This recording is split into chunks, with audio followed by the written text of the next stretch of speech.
c'est une guerre eschatologique. C'est une guerre entre deux visions eschatologiques. C'est une guerre entre une vision eschatologique du sionisme international et de leur grand Israël qu'ils veulent préparer pour soumettre l'humanité, et une autre vision eschatologique, celle de l'islam, celle des vrais croyants, celle qui demande et qui prie pour l'avènement du Mahdi, fils de Fatima, et du Messie, fils de Marie.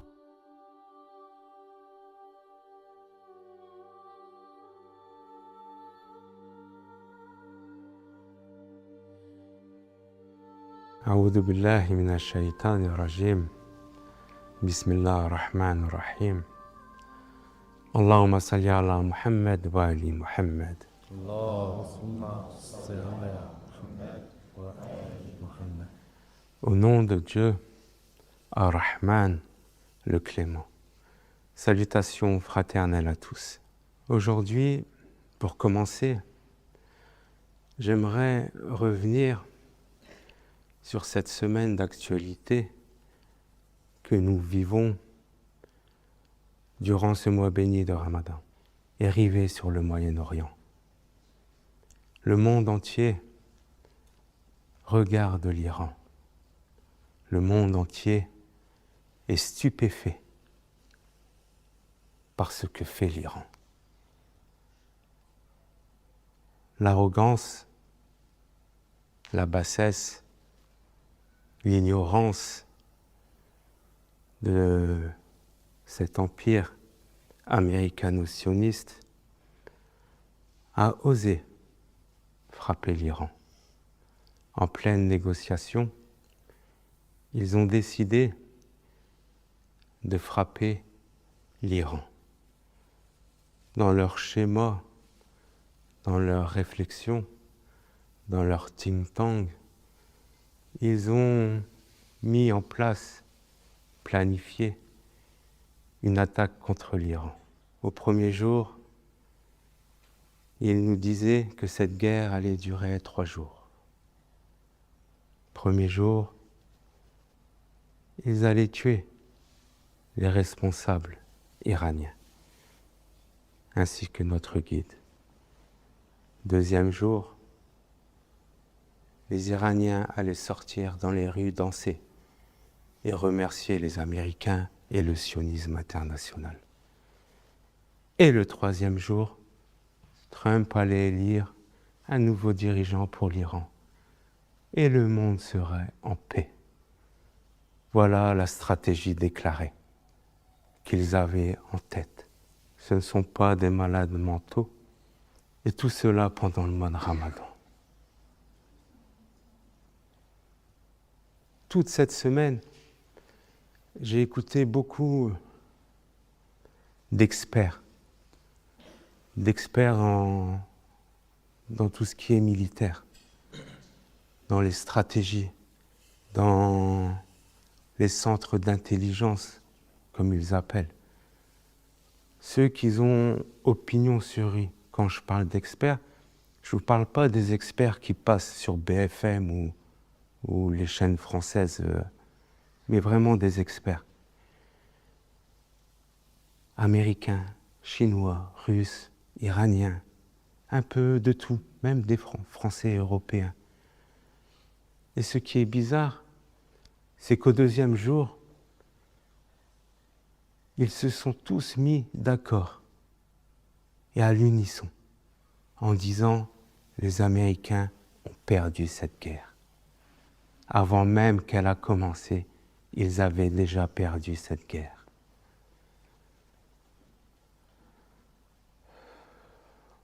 Mais nous ne sommes pas des gens de l'intelligence. Nous ne sommes pas des gens du raisonnement. Mais nous sommes des gens du cœur, des gens de la révélation. Et ça, c'est quelque chose que les ennemis de l'Iran, ou les ennemis de l'homme, ou les ennemis de l'islam ne comprennent pas. Lorsqu'ils voient toutes ces foules immense sortir dans les rues pendant que l'Occident les bombarde et crier à l'unisson « Vengeance pour le martyre de notre guide », où ils crient tous à l'unisson « Unité de la nation, défense de l'islam ». Trump, lorsqu'il le regarde, lorsque les Occidentaux ou les sionistes les voient, ils en sont effrayés et ils te disent « c'est un peuple de fous ». Tout cela pour vous dire que cette guerre, elle est comme aucune autre guerre qui a eu lieu. Elle fait partie des temps eschatologiques. Les experts nous expliquent comment cela se passe, qu'est-ce qu'il risque d'arriver. Une guerre courte, une guerre longue. Comment les Iraniens se sont préparés depuis 40 ans à cette guerre. Comment Netanyahou et le sionisme international poussent notre monde et l'Occident à rentrer pleinement en guerre contre l'Iran. Notamment, ils poussent aujourd'hui l'Europe également. Ils ont réussi avec les Américains à les ramener dans cette guerre. Et ils poussent l'Europe et d'autres nations à rentrer dans cette guerre pleinement également. Je mets en garde l'Europe, je mets en garde la France de tomber dans le piège du sionisme. Il n'y a rien de bon qui va en sortir pour l'Europe. Ils nous disent que la sécurité d'Israël n'est pas négociable. Mais lorsque le Français, lorsque l'Européen va payer double à la station-service son essence, qu'il sache et qu'il a bien en tête que les 20 ou les 50 € qu'il met en plus dans son essence, c'est uniquement pour la sécurité de l'entité sioniste israélienne. J'aimerais notamment remercier pour l'Europe, l'Espagne, pour sa prise de position courageuse. Et j'appelle les pays européens à suivre l'Espagne. Car aujourd'hui, en Europe, celui qui a le plus de courage, celui qui a le plus de sincérité, celui qui est du côté des opprimés et du côté de la justice, c'est la courageuse Espagne. Mais pour nous, qui sommes croyants, qui avons la foi en l'unique, en Dieu,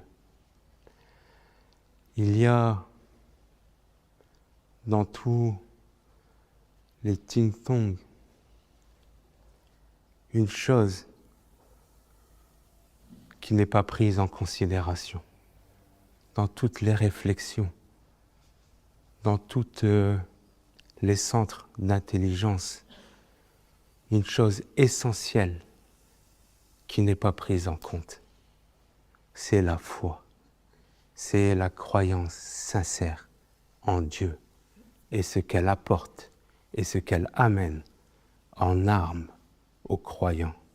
Eux, leur centre de réflexion, ils prennent leur cheminement dans l'expérience qu'ils ont des guerres du passé, dans la science de la guerre, tout au contraire des croyants qui prennent leur science, leur expérience dans le livre de Dieu et dans la révélation. Et aujourd'hui, cette révélation, elle prend tout son sens à travers certaines histoires que Dieu nous révèle dans la révélation et qui font écho et qui sont rendues présentes à travers la guerre qui a été imposée à la nation de l'islam. Prenons par exemple, comme Cheikh Jamel nous l'a bien expliqué, la sourate l'éléphant. l'éléphant qui vient conquérir la Mecque avec toute sa puissance que représente l'éléphant. Aujourd'hui, nous voyons que le parti de Trump est le parti de l'éléphant. Et nous voyons ce que Dieu leur a fait.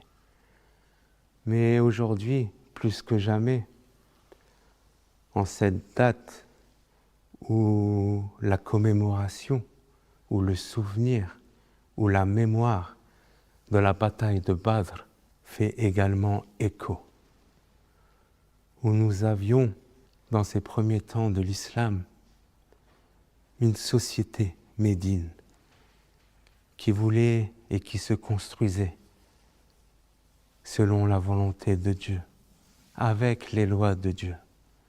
Et à côté, une société, la société de la Mecque, où ils adoraient les idoles, qui ne voulaient pas de cette société, celle de Médine, qu'ils ne voulaient pas la lumière de Dieu, et qu'ils voulaient rester dans l'ignorance et l'arrogance que représentait la Mecque à cette époque. Elle était le pouvoir absolu de la région. Elle était l'artère pulmonaire du monde des Arabes. Médine, au-dessus, était le chemin que les Mécois prenaient, les caravaniers, pour aller vers le Moyen-Orient, vers la Syrie, l'Égypte et les contrées, ramener les richesses et transportant les richesses. Elle était ce qu'on peut appeler aujourd'hui le détroit d'Ormuz de la région arabique. Et pour avoir ce contrôle, les Mécois ont décidé de former une armée puissante pour venir à bout des premiers temps de l'islam et du messager de Dieu et de ses compagnons. Voici une armée forte, arrogante, puissante de l'époque et une confrontation avec les hommes de Dieu. 313 contre des milliers. Ces 313 sont partis au combat, non pas avec arrogance, mais avec humilité, en appelant Dieu et en appelant le secours de Dieu. Comme aujourd'hui nous pouvons le voir à travers l'histoire qui se passe au Moyen-Orient, à travers cette guerre qui a été imposée à l'Iran et aux croyants. L'Iran ne va pas en guerre avec arrogance. Elle va en toute humilité, en demandant le secours de Dieu. Et il est un devoir pour nous, les croyants, où est-ce qu'ils soient sur cette planète, de demander le secours de Dieu pour nos frères et nos sœurs qui sont dans une épreuve terrible, qui lui sont imposées par le sionisme international et l'impérialisme américain. Il y a également quelque chose que nous devons rajouter, qui est rarement mentionné. Quelques-uns en ont parlé, mais très très peu. C'est que cette guerre, c'est une guerre eschatologique. C'est une guerre entre deux visions eschatologiques. C'est une guerre entre une vision eschatologique du sionisme international et de leur grand Israël qu'ils veulent préparer et faire pour soumettre l'humanité à leur grand Israël. Et une autre vision eschatologique, celle de l'islam, celle des vrais croyants, celle qui demande et qui prie pour l'avènement du Mahdi, fils de Fatima, et du Messie, fils de Marie. Non. Oui, Mohammed. Aujourd'hui, c'est ces deux eschatologies qui sont en confrontation. Une qui se fait avec ça et qui agit avec arrogance et ignorance et planifie par des stratagèmes mis en place depuis de nombreuses années, et une autre stratégie, une stratégie divine mise en place à travers ceci et qui se planifie par inspiration et révélation. Une attente, un espoir, un désir ardent d'un avènement promis par Dieu, promis par les messagers de Dieu, et qui viendront comme le prophète est venu comme sceau de la prophétie. Notre imam du temps viendra comme le sceau de notre humanité. Ce sceau de notre humanité, mes frères et sœurs, il est proche, il est extrêmement proche. Nous espérons qu'il viendra très bientôt. Dieu seul connaît l'heure de sa venue, mais l'odeur, son parfum est perceptible aujourd'hui. Sa vision est palpable également aujourd'hui. Son amour est déjà présent dans nos cœurs. Et nous le prions de toute notre âme, de toutes nos forces, qu'il vienne pour répandre sur cette terre toute la paix et la justice qu'elle mérite, comme aujourd'hui elle est remplie d'injustice et d'iniquité. Vous avez vu ces images de Trump à la Maison-Blanche en train de prier avec ses apôtres, tous là comme ça en mettant la main sur lui, lui se prenant pour le Messie, et tous derrière lui la main en train de prier. Qui celui-là?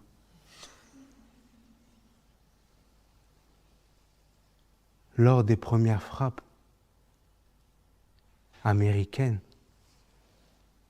les commandants des marines ont eu pour obligation de leur dire qu'aujourd'hui c'est l'Armageddon. C'est ce qui était dit dans le cercle de réflexion. Ils veulent la fin des temps et nous voulons la fin des temps. Ils s'imaginent la fin des temps d'une certaine manière et ils la voient se réaliser d'une certaine manière par un chaos généralisé, par une obligation d'amener par les cheveux ou par le toupet le monde entier dans une guerre totale, amener les pays arabes se battre pour eux, amener l'Occident se battre pour eux, amener l'Europe pour qu'ils subissent au lieu que ce soit eux qui subissent.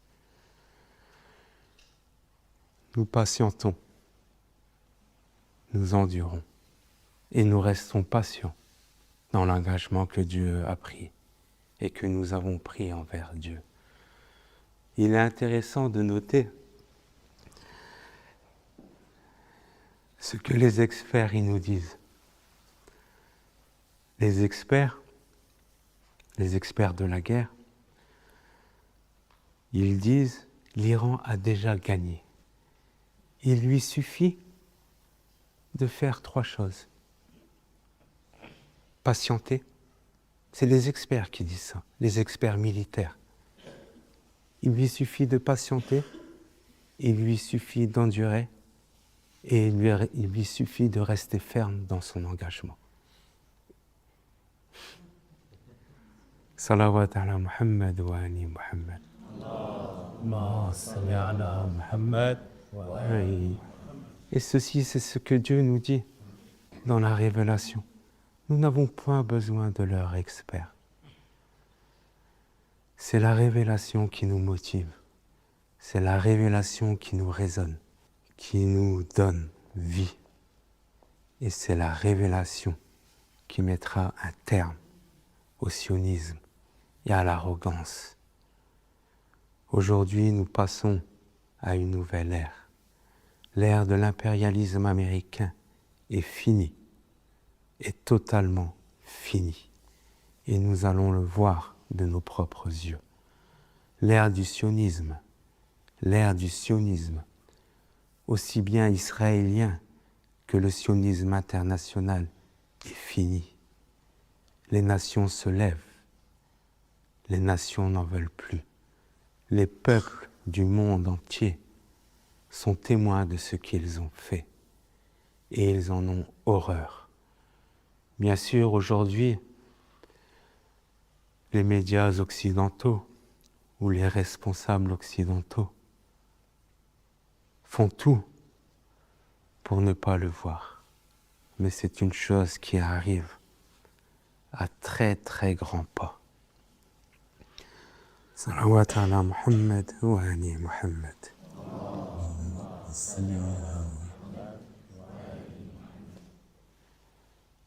Quelle est la stratégie de nos frères iraniens?